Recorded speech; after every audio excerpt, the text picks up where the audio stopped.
Yo, what is good YouTube? It is your boy Make America Lit, back with another NBA 2K23 video, and in today's video we are going to be discussing the best bronze badges in NBA 2K23. Now when I say the best bronze badges, I'm referring to the best badges that receive the best boost either from no badge to bronze, or badges that just don't see much of a jump from bronze to higher levels.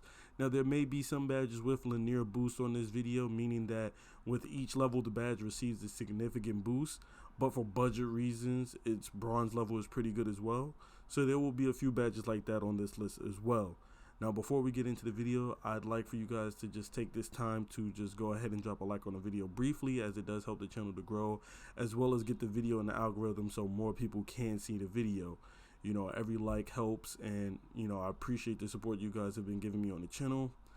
Anyway, let's just jump into the video. Our first badge that we're going to be discussing is the Fast Twitch badge. Bronze Fast Twitch has a 5% increase of speed on standing layups and dunks, and while the other levels offer a higher boost, the jump from 0 to 5% is definitely, you know, significant and makes the badge on bronze worth taking if you don't have many finishing badges.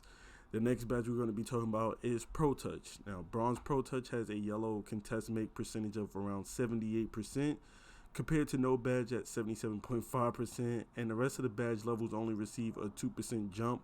While the badge isn't very useful in general, bronze is easily the best bang for your buck when it comes to all four levels. So if you do want a boost, you know, to your layups and stuff like that, your hook shots, then you know, Bronze Pro Touch is a no-brainer, as the other levels just don't see much of a jump to even, you know, really use. Moving on, Aerial Wizard. You know, it's been a staple in NBA 2K for as long as I can remember. It's always been a consistently good bronze badge. You know, in previous 2Ks it was titled Lob City Finisher. Aerial Wizard functions the same exact way as its previous iterations, giving you a boost on completing alley-oops. It also gives you an easier alley-oop meter to time as well. And it also gives you a boost on putback dunks and layups, as it is a 2-for-1 badge. It contains Lob City Finisher and putback balls. So, you know, Bronze Aerial Wizard, really good badge.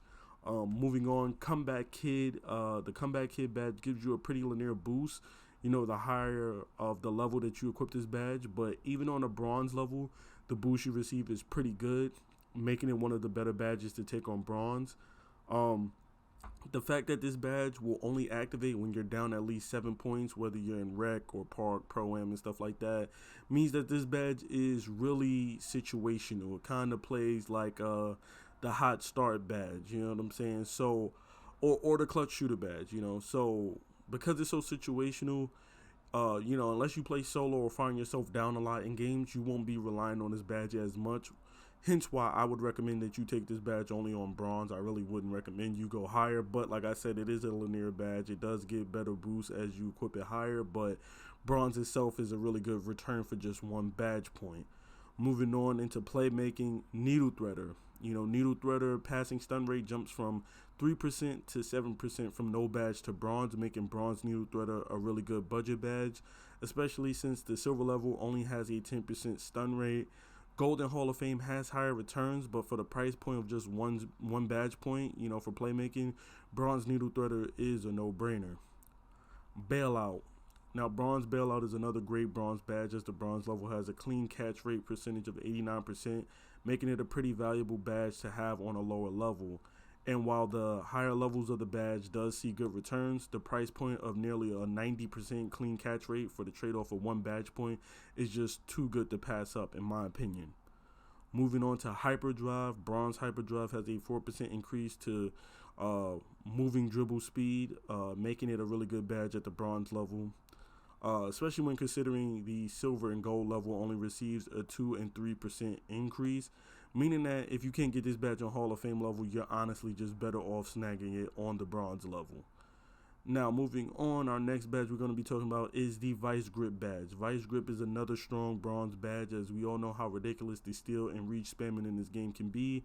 For big men, it's even more troublesome because they usually don't have high levels of ball handle, meaning lower ball security compared to guard and wing players.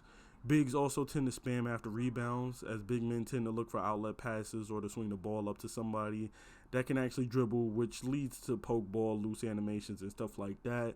Vice grip on just bronze is enough of an insurance policy to make sure you aren't constantly losing the ball after every rebound, and it works, really well for all rebounder builds, not just big men. So if you got a power forward or a small forward or even a shooting guard that can rebound the ball, you might want to look into throwing this badge on at least bronze, because it is a really good badge for just that level. Moving on, special delivery, another 2-for-1 badge combining Lob City Passer and Flashy Passer from previous 2K games is another staple badge in NBA 2K.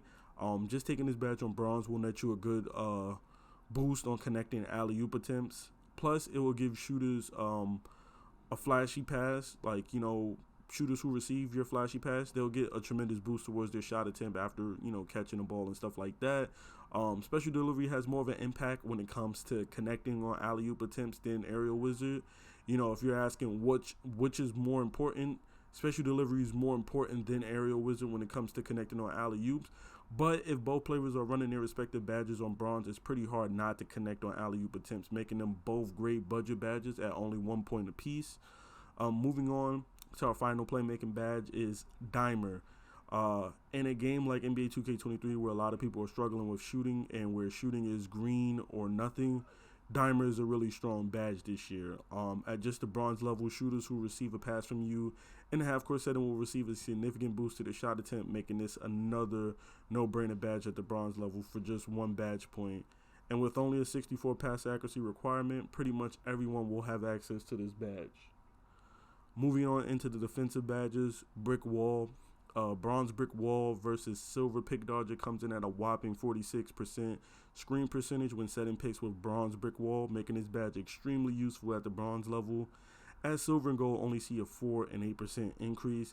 Now this badge sees an amazing jump at Hall of Fame level, but budget-wise, you'll get your bang for your buck running this badge at the bronze level too. It's also one of the better badges as it contains 3 badges in one: Brick Wall for screen, Moving Truck for fighting off backdowns in the post, and Bruiser for draining energy from making physical contact with your matchup. So, you definitely want to have this on at least bronze. Pick Dodger. Now, Bronze Pick Dodger has a 46% screen dodge rate versus Gold Brick Wall, making it another really strong bronze badge. Now, while the higher levels of this badge are pretty good, you're getting nearly a 50% pick dodge rate against Gold Brick Wall for only 1 badge point. It's hard to beat that, making this an exceptionally, good pickup for those who are really tight on defensive badge points. Our next badge, Anchor. The make percentage with no badge is 34%, while just equipping the badge on bronze brings the make percentage down to 18%. Making it, hands down one of the strongest bronze badges in the game. Obviously, higher levels of this badge will see better results and better returns, but the bronze level is nothing to roll your eyes at, especially when you consider it's only going to cost you 1 defensive badge point. Moving on, Glove. Now, with how prevalent steal and reach spamming is in the game, we all know that steals are overpowered. Any level of glove will be sufficing netting you steals, making Bronze Glove one of the most overpowered bronze badges in the game. There isn't much that needs to be said about this badge, as we all know how great steals and glove is in this game. It's a no-brainer to take this badge at any level you can get it. The higher the better, obviously, but bronze will give you great returns as well. And then finally, our last defensive badge, Challenger. It improves the effectiveness of contest against perimeter shots, and even on builds with shorter wingspan, this badge comes in handy. And while the badge is indeed better at higher levels like Gold, the bronze version of this badge in the right hands with capable defenders can cause complete havoc to offensive players. So there you have it. That is my list of the best bronze badges in the game. If you do feel like I missed any really good bronze badges, feel free to drop a comment on what bronze badge you think is one of the best bronze badges in the game. It's been your boy Make America Lit. Please be sure to drop a like, comment, and subscribe for more NBA 2K23 content. I'm out.